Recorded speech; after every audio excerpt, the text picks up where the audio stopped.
Thermodynamics का next topic बेटा जी हम कर रहे हैं, that is internal energy. Internal energy का मतलब क्या है? इंटरनल एनर्जी का मतलब है किसी भी गैस मॉलिक्यूल के अंदर प्रेजेंट सारी एनर्जी। अब सारी एनर्जी क्या होती है? या तो गैस मॉलिक्यूल रेस्ट पे होगा तो उसमें कौन सी एनर्जी होगी? Potential energy. और अगर गैस मॉलिक्यूल मूवमेंट कर रहा होगा तो कौन सी एनर्जी होगी? Kinetic energy. ठीक है, तो the total energy associated with any gas molecule is known as internal energy of the system. Clear है बेटे? तो टोटल एनर्जी क्या होती है? Kinetic energy plus potential energy. Kinetic energy due to motion होगा बेटे, ड्यू टू क्या होगा? मोशन। जबकि पोटेंशियल एनर्जी क्या होती है? इंटरैक्शंस। मतलब या तो अट्रैक्शन होगा या फिर रिपल्शन होगा। मतलब मूवमेंट की वजह से जो एनर्जी है उसे हम क्या बोलेंगे? काइनेटिक। और मॉलिक्यूल के स्टेबल रहने की वजह से जो एनर्जी है उसे हम क्या बोलेंगे? पोटेंशियल। क्लियर होगी मेरी बात? काइनेटिक एनर्जी आपकी 3 टाइप से हो सकती है, ट्रांसलेशन, रोटेशन और वाइब्रेशन।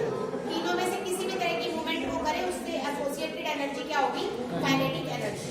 जबकि अट्रैक्शन और रिपल्शन स्टैटिक एनर्जी है, तो दोनों एनर्जी किसमें काउंट होगी? आपकी पोटेंशियल एनर्जी। एक्चुअलिटी में हम बिल्कुल एग्जैक्ट वैल्यू कभी भी फाइंड आउट नहीं कर सकते हैं। याद रखिएगा कि इंटरनल एनर्जी की बिल्कुल exact value we can't find out. Okay, ठीक है। तो बात करते हैं बेटे according to kinetic theory of gases. आपने पढ़ा है kinetic energy is equal to 3/2 nRT। N यहाँ पर क्या है बेटे? बोलो, number of moles. R is gas constant बेटे, and T is your temperature. अब आप अच्छे से देख रहे हैं, मैंने चेंज इन काइनेटिक एनर्जी लिया तो ना तो नंबर ऑफ मोल्स बदल सकते हैं और ना ही गैस कांस्टेंट। इसका मतलब बदल कौन रहा है बेटे जी? टेम्परेचर। तो 3/2 nR डेल्टा टी। क्लियर होगी बात बेटे? तो अगर कोई सिस्टम ऐसा है, इसका मतलब क्या हुआ कि कोई सिस्टम ऐसा है कि जिसमें टेम्परेचर क्या है? कांस्टेंट है, मतलब टेम्परेचर चेंज नहीं हो रहा, मतलब डेल्टा टी क्या है? 0 है। तो मेरी काइनेटिक एनर्जी की वैल्यू भी क्या होगी? 0। क्लियर? इसका मतलब मेरी काइनेटिक एनर्जी डायरेक्ट किस चीज पे डिपेंड कर रही है बेटे? इंटरैक्शंस पे, मॉलिक्यूल्स पे। बात समझ आई? मतलब एनर्जीज पे। कौन सी एनर्जीज पे? सिर्फ टेम्परेचर। क्लियर होगी मेरी बात? तो मेरी काइनेटिक एनर्जी सिर्फ हीट दैट इज टेम्परेचर पे डिपेंडेंट है। यहाँ तक कोई डाउट है? अब डेरिवेशन देखते हैं इसका। फर्स्ट लॉ ऑफ थर्मोडायनेमिक्स ने क्या कहा? फर्स्ट लॉ ऑफ थर्मोडायनेमिक्स कहता है कि यूनिवर्स की जितनी भी एनर्जी है वो हमेशा कांस्टेंट होती है। मतलब अगर कोई सिस्टम एनर्जी लॉस कर रहा है तो वो कहाँ जाएगी? सराउंडिंग्स में। तो रही तो यूनिवर्स के अंदर ही, या फिर अगर कोई सिस्टम एनर्जी खींच रहा है तो कहाँ से खींची? सराउंडिंग से। तो रही तो सिस्टम के अंदर ही, क्योंकि आपको पता है ये अगर यूनिवर्स है तो उसके अंदर पर्टिकुलर एक चीज जिसपे हम स्टडी कर रहे हैं जो रियल है वो क्या कहलाता है? सिस्टम। बाकी सारी एरिया जो है वो क्या कहलाएगा बेटे? सराउंडिंग। आपको ये बात पता है ना? और टोटल ये सारा पिक्चर क्या कहलाएगा बेटे? यूनिवर्स। बाउंड्री वो एरिया लाइन होगी बेटे जो यूनिवर्स में सिस्टम और सराउंडिंग को अलग करती है। क्लियर होगी मेरी बात? तो एनर्जी चाहे इसमें से ले गई हो चाहे इसमें दे गई हो, रही तो इसके अंदर ही बेटे। तो एनर्जी किसी भी सिस्टम की या सराउंडिंग की लेने देने से टोटल एनर्जी में ऑफ द यूनिवर्स कोई फर्क नहीं पड़ता। तो total energy of the universe is always constant. That means delta Q is equal to Q plus में डब्ल्यू। कि टोटल एनर्जी जो होगी आपकी इंटरनल एनर्जी जो टोटल होगी वो किसके इक्वल होगी बेटे? क्या जो उसमें हीट है वो प्लस में जो उसने हीट यूज की वर्क डन कर दे। तो दोनों ही काम, मतलब चाहे उसने काम करने में अपनी एनर्जी का इस्तेमाल किया हो या फिर एनर्जी उसमें प्रेजेंट हो, टोटल मिला के हमेशा क्या रहेगा? कांस्टेंट। क्लियर है बच्चा यहाँ तक? डेल्टा ई मैंने आपको कहा था जितनी भी टर्म्स के आगे आप डेल्टा लगा सकते हैं वो सारे के सारे कौन से फंक्शन होते हैं? State function. क्योंकि डेल्टा का मतलब ही होता है, डेल्टा ई का मतलब क्या है बेटे? T2 माइनस T1 है ना? तो मतलब ये फाइनल स्टेट पे डिपेंड करता है और इनिशियल स्टेट। तो जितने भी फंक्शंस आपको डेल्टा के साथ नजर आए सिंपल वो क्या है? State function. U और W आपके क्या होंगे? Path function. क्लियर है बेटे मेरी बात? It is applicable to the nuclear, it is not applicable, sorry. First law of thermodynamics का जो लॉ है कि यूनिवर्स में कांस्टेंट रहेगी एनर्जीज, ये न्यूक्लियर रिएक्शंस पर एप्लीकेबल नहीं होता है। ठीक है, ये सिर्फ नॉर्मल केमिकल रिएक्शंस और फिजिकल प्रोसेसेस पर ही एप्लीकेबल होगा। अगर मैं प्रोसेस ले रही हूँ isochoric, what is the meaning of isochoric? Volume constant है बेटे, दैट मींस डेल्टा V क्या है? 0। वॉल्यूम कांस्टेंट का मतलब इनिशियल वॉल्यूम भी कितना है बेटे? V1 और फाइनल वॉल्यूम भी कितना है बेटे? V1।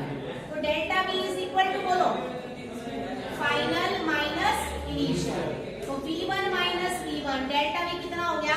0। क्लियर हुई है मेरी बात? ठीक है, तो W work done is equal to होता है बेटे माइनस P डेल्टा V। अब dV की वैल्यू अगर 0 है तो W वर्क डन भी क्या होगा? 0। अब delta Q is equal to आपने क्या पढ़ा है? Q प्लस W, तो delta Q is equal to Q plus W। W की जगह मैंने वैल्यू क्या रखी? 0, तो delta E is equal to direct क्या बन गया बेटे? Q। एग्जाम्पल देखते हैं, मतलब मैंने ये एक वेसल ले ली बेटे, ठीक है, और इसको मैंने हीट करना स्टार्ट कर दिया। वेसल को मैंने ऊपर से क्लोज कर रखा है, क्या कर रखा है बेटे? क्लोज। अब ऑब्वियसली बात है वॉल्यूम तो इससे बाहर जाएगा नहीं जाएगा ना, तो डेल्टा V क्या होगी? 0 होगी। तो क्या मेरी हीट देने से कोई काम हुआ ही नहीं? बिल्कुल हुआ।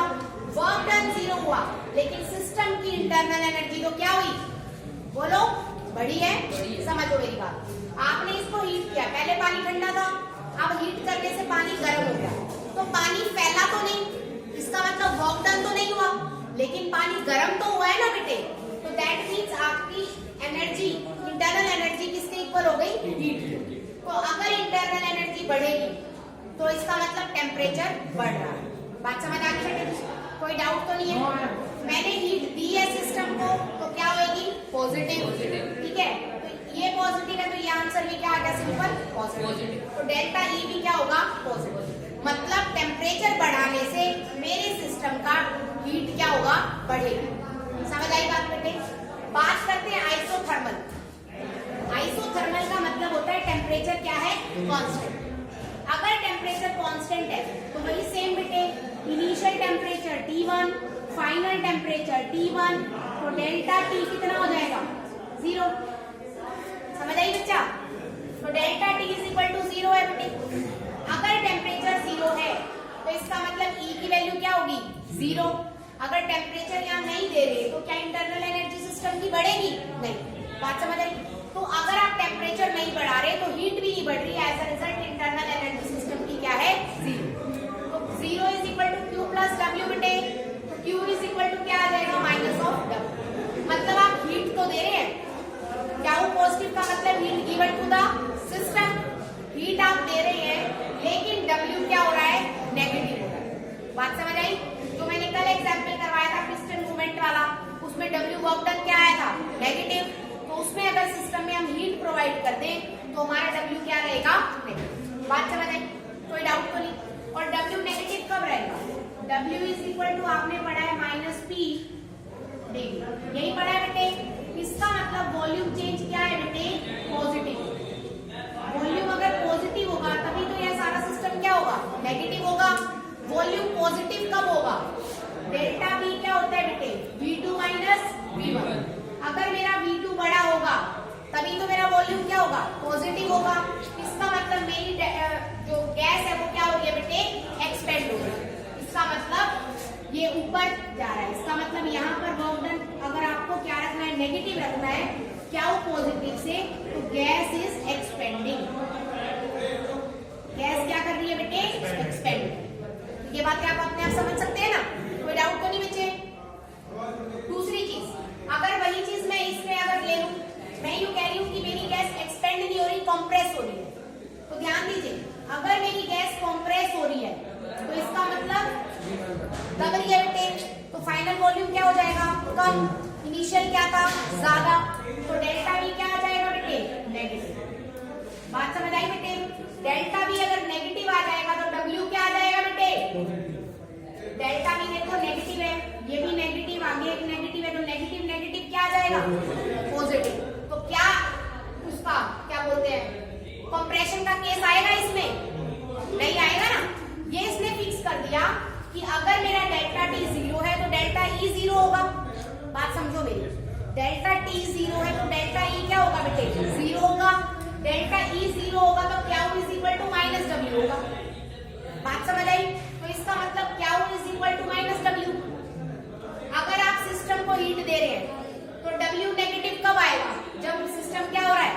एक्सपेंड हो रहा है, यही मतलब है। या फिर आप कह सकते हैं W is equal to minus Q, W is equal to, अब W क्या हो जाएगा बेटे, पॉजिटिव, और क्या हो जाएगा बेटे, नेगेटिव। नेगेटिव का मतलब हीट इज, बोलो, loss by the system, loss by the system, कि हीट जो है वो सिस्टम क्या कर रहा है बेटे, लॉस। मेरी बात समझ आई। और वर्क डन क्या हो जाएगा, हीट लॉस करेगा, तो W पॉजिटिव का मतलब dV क्या हो गया, नेगेटिव, तो केस किसका आ जाएगा, ये कंप्रेशन। समझ आई मेरी बात? रिपीट करूं एक बार, रिपीट करो। देखो सिंपल है बच्चा, W को आप यहाँ पे थोड़ा सा रब कर लूं मैं, हम W देखते हैं, W is equal to minus P dV है बच्चे, यही है ना। dV इज इक्वल टू क्या होगा, V2 माइनस V1। अब dV अगर मुझे पॉजिटिव रखना है तो इसका मतलब V2 की वैल्यू बड़ी होनी चाहिए, V1 की वैल्यू छोटी होनी चाहिए। फर्स्ट पॉइंट क्लियर है बेटे, ठीक है। V2 बड़ा होना चाहिए, मतलब फाइनल वॉल्यूम बड़ा होना चाहिए, मतलब गैस क्या हो रही है, बढ़ रही है, मतलब एक्सपेंड हो रही है। तो केस क्या आ जाएगा, गैस इज एक्सपेंड। बात समझ आ गई बेटे, क्लियर है। तो आप सिस्टम को हीट दे रहे हैं, क्या वो पॉजिटिव है, तो heat is given to the system, और W नेगेटिव का मतलब वर्क इज एक्सपेंडिंग। बात समझ आई। गैस को एक्सपेंड होने में जो काम हो रहा है विद हीट, वो इस लॉ को फॉलो करे, ये बात समझ आ गई। लेकिन अगर मुझे dV नेगेटिव चाहिए, अब मैंने क्या लिखा है, Q is equal to minus W लिखा था ना, इसको दूसरे तरीके से मैं क्या लिख सकती हूँ, W is equal to minus Q भी तो लिख सकती हूँ, ना बेटे। अब मुझे W कैसा चाहिए, पॉजिटिव चाहिए, तो पॉजिटिव कब आएगा, एक नेगेटिव तो ऑलरेडी लगा हुआ है, dV को भी मैं नेगेटिव बना दूं, नेगेटिव नेगेटिव क्या हो जाएगा बेटे, पॉजिटिव। समझ आई मेरी बात। तो मुझे dV नेगेटिव चाहिए, इसका मतलब V2 की वैल्यू क्या होनी चाहिए बेटे, और V1 की वैल्यू क्या होनी चाहिए बेटे, इसका मतलब V2 की वैल्यू कम और V1 ज्यादा, V1 ऊपर V2 नीचे, गैस क्या हो रही है, कंप्रेस। तो ये केस क्या आ जाएगा, गैस इज कंप्रेस। बात समझ आई बेटे। तो दो बातें समझनी है आपको, अगर गैस कंप्रेस कर रही है और साथ में उसमें से हीट लॉस हो रहा है तो ये फॉलो करेगा, और गैस अगर एक्सपेंड कर रहा है साथ में आप उसमें हीट दे रहे हो तो ये फॉलो करेगा। मतलब गैस एक्सपेंड हो रही है तो आपको हीट देनी पड़ेगी, गैस कंप्रेस हो रही है तो आपको हीट निकालनी पड़ेगी, तब ये लोग काम करेंगे। समझ आ गई बात बेटे। नेक्स्ट में अगर बात कर रही हूँ बेटे, केस थर्ड आइसोबारिक। आइसोबारिक का मतलब क्या होता है, प्रेशर कांस्टेंट। क्या फॉर्मूले में कहीं प्रेशर नजर आ रहा है, तो क्या आइसोबारिक से कहीं फर्क पड़ेगा, तो delta is equal to simply क्या प्लस। नेक्स्ट में बात करती हूँ बेटे एडियाबैटिक। एडियाबैटिक वो प्रोसेस होती है जिसमें हीट एक्सचेंज नहीं होती, तो that means Q is equal to क्या होगा, जीरो। Q जीरो होगा तो delta E is equal to direct क्या आ गया बेटे, W के। तो एक मतलब delta E is equal to W, W positive नजर आ रहा है बेटे, और पॉजिटिव कब होता है, जब गैस क्या होती है, कंप्रेस। गैस क्या होती है, कंप्रेस। तो अगर मैं पिस्टन को नीचे की तरफ लेके आ रही हूँ और सारे पिस्टन को मैंने एक ऐसे सिस्टम में रख रखा है जिसमें से कोई हीट लॉस नहीं हो रही, तो मेरा वर्क डन एक तरह से एडियाबैटिक प्रोसेस का हो जाएगा। बात समझ आई बेटे जी। इसका मतलब देखिए, अगर मैं कंप्रेस कर रही हूँ तो मेरा W पॉजिटिव होता है बेटे, W पॉजिटिव तो डेल्टा E भी पॉजिटिव। क्लियर होगी मेरी बात। तो डेल्टा E का मतलब टेम्परेचर बढ़ेगा तो डेल्टा E भी बढ़ेगा, ये इंटरनल एनर्जी बढ़ेगी, टेम्परेचर बढ़ेगा। बात समझ आई। टेम्परेचर बढ़ेगा तो आप सिस्टम को क्या कर रहे हैं, हीट कर रहे हैं। क्या कर रहे हैं, दूसरा, अगर डेल्टा E नेगेटिव है तो W भी क्या होगा, नेगेटिव। W नेगेटिव कब होता है, जब आप एक्सपेंड करते हैं, जब आप एक्सपेंड करते हैं। तो जब आप एक्सपेंड करेंगे W नेगेटिव होगा बेटे, W नेगेटिव होगा तो डेल्टा E भी क्या होगा, नेगेटिव। तो डेल्टा E अगर घट रहा है तो इसका मतलब टेम्परेचर भी घट रहा है, इसका मतलब सिस्टम को आप क्या कर रहे हैं बेटे, कूल कर रहे हैं। क्लियर हुई मेरी बात। कोई डाउट है भाई यहाँ तक, एक बार कॉपी कीजिए।